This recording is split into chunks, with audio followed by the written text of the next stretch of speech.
మాయ. అలపర్తి రామకృష్ణ గారు రాశారు ఈ నవలని. చదువుతున్నది దేవి. 4వ ఎపిసోడ్. పాల గ్లాస్తో గదిలోకి వచ్చింది మాయ. కలకాలం తలదాచుకోమనే అతని విశాలమైన వక్షస్థలాన్ని చూసి ముసిముసి నవ్వులు నవ్వుకుంది. చెరిసగం పాలు తాగేశారు. ఆమెను దగ్గరకు తీసుకుని కలవ రేకల్లాంటి కళ్ళను ముద్దు పెట్టుకున్నాడు అతను. ఏదో గుర్తొచ్చి చిరునవ్వు నవ్వింది ఆమె. ఏంటి నవ్వుతున్నావు అని అడిగాడు మురళి. మన పెళ్ళి శాస్త్రోక్తంగా జరగలేదు కదా, మా ఇంట్లో అమ్మా నాన్నలు కూడా తెలియకుండా హడావిడిగా జరిగిపోయింది అని అందామె. హడావిడిగా జరిగిన పెళ్ళిళ్ళే గట్టిగా ఉంటాయి. సీతారాముల్లాగా పెళ్ళి శాస్త్రోక్తంగా ఘనంగా జరిగింది. కానీ వాళ్ళిద్దరూ సుఖపడింది తక్కువే. రుక్మిణి కృష్ణుల పెళ్ళి పాడుపడిపోయిన దేవాలయంలో జరిగింది. బంధువులెవ్వరికీ తెలియకుండా దండలు మార్చుకున్నారు. హాయిగా గడిచిపోయింది వాళ్ళ జీవితం.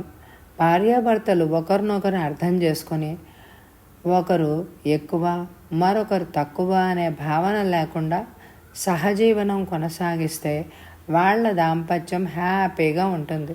పెళ్ళిళ్ళు ఘనంగా జరిగినంత మాత్రాన సంసార నౌక సాఫీగా నడవదు. భార్యాభర్తల మధ్య అనురాగమే సుఖ సంసారానికి పునాదిగా ఉంటుంది అన్నాడు మురళి గుక్క తిప్పుకోకుండా. మీకు లీడర్ క్వాలిటీస్ ఉన్నాయి సార్ అంది నవ్వుతూ మాయ, మనసులో అతను చెప్పిన తీరును మెచ్చుకుంటూనే. ఈసారి మురళి నవ్వాడు ఆమెను చూసి. ఎందుకు నవ్వుతున్నారు అని అడిగింది ఆమె. నీ అందం చూసి. అతని మాటలకు సిగ్గుపడిపోయింది మాయ. గుర్రపు వెన్నులాంటి ఆమె నడుము చుట్టూ చెయ్యి బిగించి దగ్గరకు లాక్కున్నాడు. మత్తుగా నెట్టూడ్చింది. ఆమె తలలోని మల్లెపూల సువాసన మత్తెక్కిచ్చింది అతనికి. అతని కౌగిల్లో కాలమే తెలియడం లేదు ఆమెకు. అతనిలో వెన్నలాగా కరిగిపోయింది ఆమె అందం. ఆ 2 రోజులు పగలు రాత్రి భేదమే తెలియలేదు వాళ్ళిద్దరికీ. భోజనానికి తప్పితే మేడ దిగి కిందికే రాలేదు. ఆకాశ నీలం రంగు చీరగట్టుకున్న, వెన్నెల చీరగట్టుకున్న, మంచు తెరల్ని ముసుగుగా ధరించి వచ్చిన, మేఘమాలికలను వెంటేసుకు వచ్చిన తన్మయంగా చూస్తూ ఉండిపోయారు మేడ మీద నుండే. మురళి కౌగిల్లో ఉన్నప్పుడు ఒక్కసారి కార్తీక్ గుర్తొచ్చాడు. పెళ్లి కాకముందు ఎవరినైనా చూసావా అంటూ వెధవ ప్రశ్నలేసి విసిగించేవాడు. తనకు అటువంటి అనుభవం లేదని చెప్పినా వినిపించుకునేవాడే కాదు. మరుసటి రోజు రాత్రి మళ్ళీ అవే ప్రశ్నలు వేసేవాడు.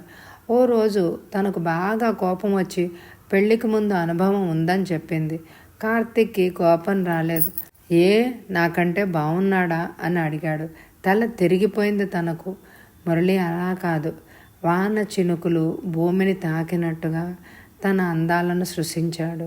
సెలయేరులా గలగలలాడుతూ మీదికి ఉరుకుతాడు. మహానదిలాగా అంతకంతకు విశాలమవుతాడు. తన శరీరంలోనూ అణువణువును తమ కలయిక అనుభవం చివరికి సంతోష సాగరం అవుతుంది. కడలిలా పొంగుతుంది. లోతుకు వెళ్ళిన తర్వాత గంభీరం అవుతుంది. చివరి క్షణాల్లో ప్రశాంతత. ఇద్దరి మొహాల్లో వెన్నెల తాండవిస్తుంది. హిమాలయాల్లో ఏర్పడిన మంచు బిందువు సెలయేటితో పిల్ల కాలవల్లో చేరి ఆ తర్వాత గంగా ప్రవాహంలా కలిసి పునీతమై చివరికి సాగరంలో కలిసిపోయేటట్టు జీవితంలో ఎన్ని మలుపులు, ఊహించని మలుపులు. కార్తీక్ చనిపోయాక తన బతుకు చీకటిమయం అవుతుందేమో అని అనుకుంది. మళ్ళీ పాల వెన్నెల తన గుండె తలుపుల్ని తాకింది.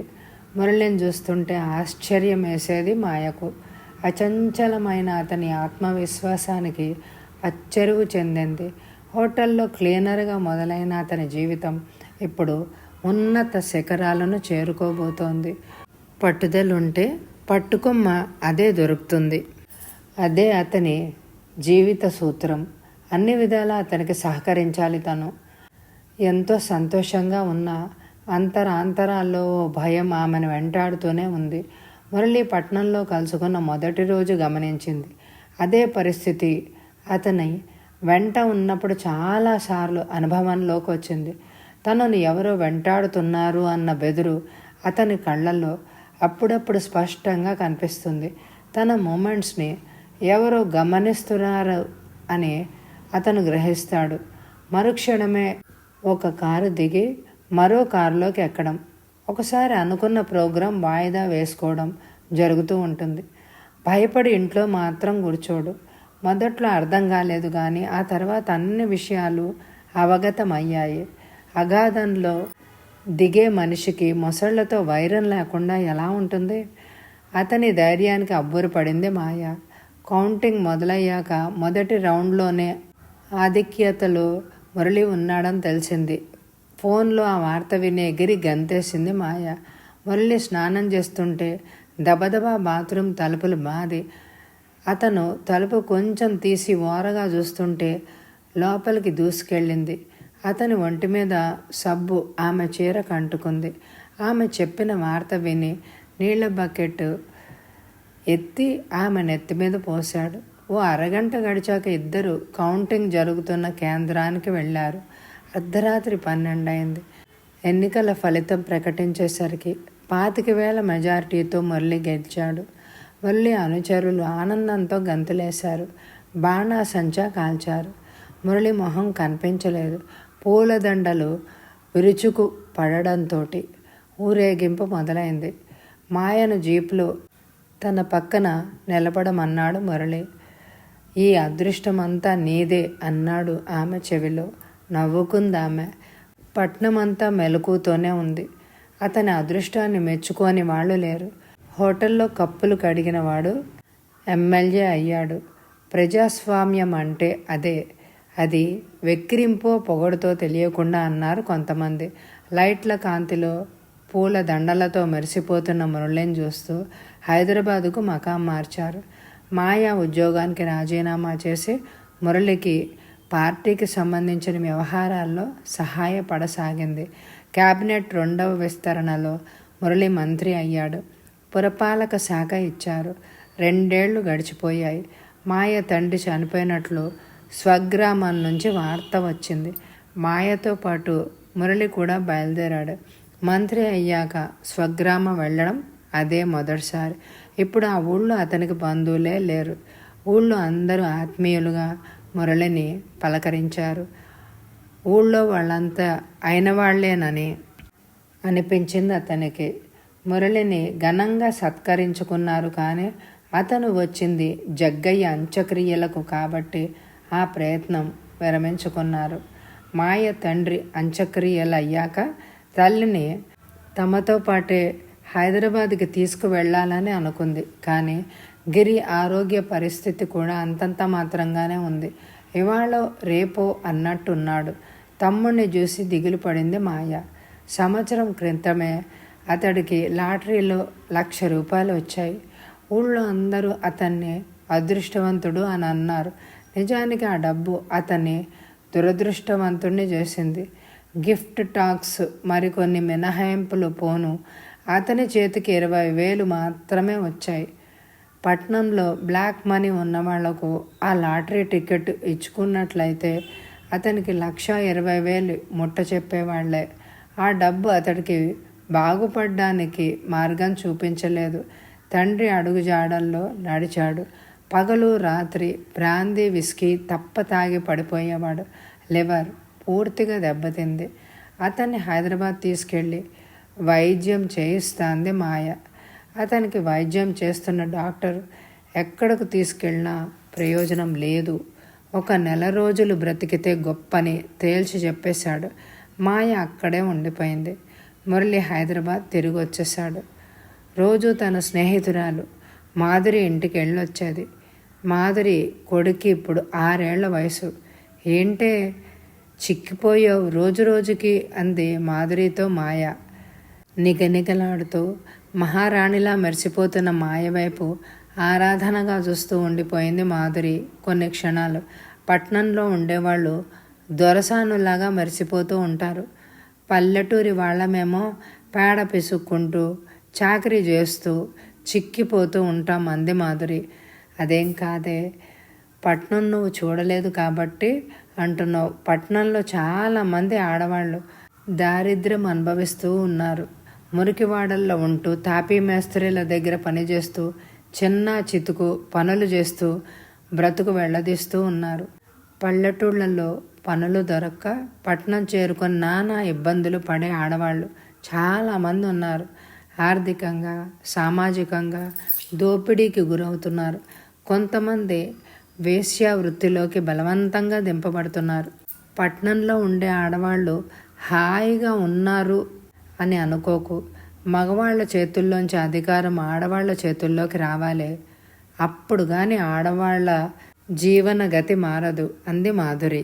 దేశంలో ఏ ఒక్క స్త్రీ ప్రధానమంత్రి అయినా, ఎంపీ అయినా, జిల్లా కలెక్టర్ అయినా మొత్తం ఆడవాళ్ళ జీవన పరిస్థితులు మారవు. వాళ్ళంతా అహోరాత్రాలు కృషి చేసిన పరిస్థితులు మారవు. పురుషాధిక్యత సమాజం పోయి స్త్రీ ఆధిక్యత సమాజం రావాలనే నేను కోరుకోవడం లేదు. కానీ స్త్రీ పురుషులు ఇద్దరూ సమానమనే భావన అందరిలో కలగాలి. అన్ని రంగాల్లో స్త్రీలను ప్రోత్సహించాలి. విలేజీ పంచాయతీ దగ్గర నుండి కార్పొరేషన్ వరకు అన్ని స్థానిక సంస్థల్లో స్త్రీల ప్రాతినిధ్యం పెరగాలి. స్త్రీలు విద్యావంతులు కావాలి. స్త్రీలపై అత్యాచారాలు జరగకూడదు. ప్రపంచంలో దాదాపు 10 కోట్ల మంది స్త్రీలపై అత్యాచారాలు, మానభంగాలు, దౌర్జన్యాలు జరుగుతున్నాయట అంది మాయ ఆవేశంగా. నువ్వు కూడా మీ ఆయనలాగా రాజకీయాల్లో చేరరాదటే, బాగా రాణిస్తావు అంది మాధురి.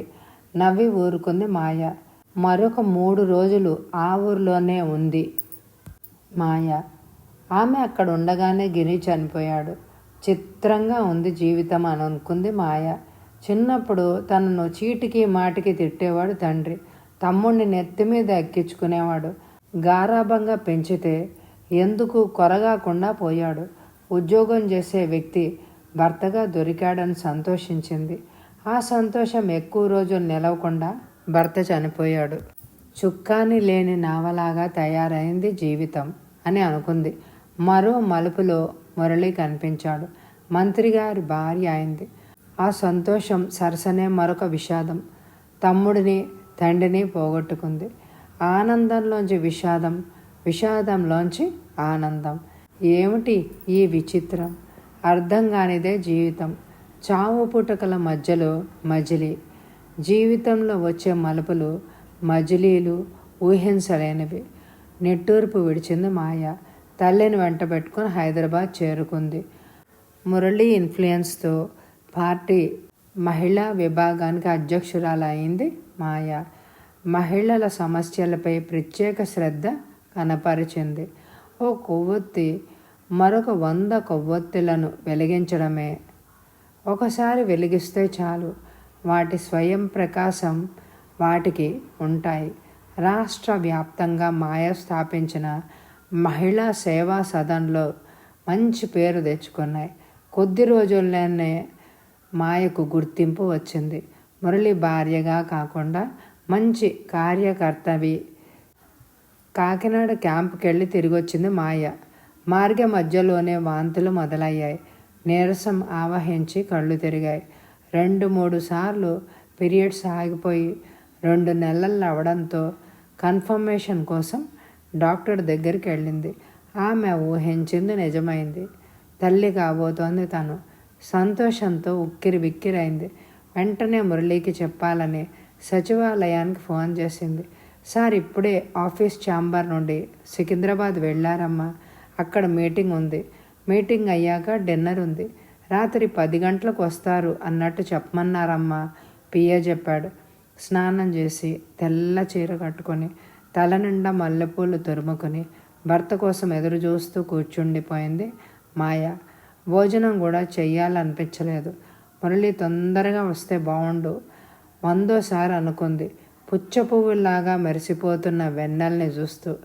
భర్త కౌగిట్లో కరిగిపోతూ మెల్లగా తను తల్లివి కాబోతున్నానన్న విషయం చెప్పాలి. ఎంత సంతోషిస్తాడో మురళి. చిన్నపిల్లలంటే ప్రాణం మురళికి. భార్య తన భర్తకి ప్రపంచంలో అత్యంత ఆసక్తికరమైన కానుక ఇవ్వబోతున్నది. అంతటి తీయటి వార్త చెప్తే మురళి తనకేమిస్తాడో. ఏం కావాలో చెప్పు. నీకు కూడా ఎమ్మెల్యే సీటు కావాలా, స్వీటు కావాలా, హాట్ కావాలా నవ్వుతూ అడుగుతాడు. అవేం వద్దు, తీయటి ముద్దు పెట్టు అంటుంది తను. రోజు ఉండేదేగా అంటాడు అతను. ప్రతి రాత్రి వసంత రాత్రే మనకు, ప్రతి రేయి తొలి రేయే మనకు. నీ ముద్దులో అమృతం ఉంది, అమరత్వం పొందుతాను అంటుంది తను పిచ్చిగా. నవ్వుకుంటూ తన కౌగిట్లో బంధిస్తాడు అతను. కారు హారన్ వినిపించడంలో హాల్లో నుండి పోర్టికోలోకి వెళ్ళింది. కారు దిగి డ్రైవర్కి ఏదో చెప్తున్నాడు మురళి. ఒక్క నిమిషం గడిస్తే ఇంట్లోకి వచ్చేసేవాడే.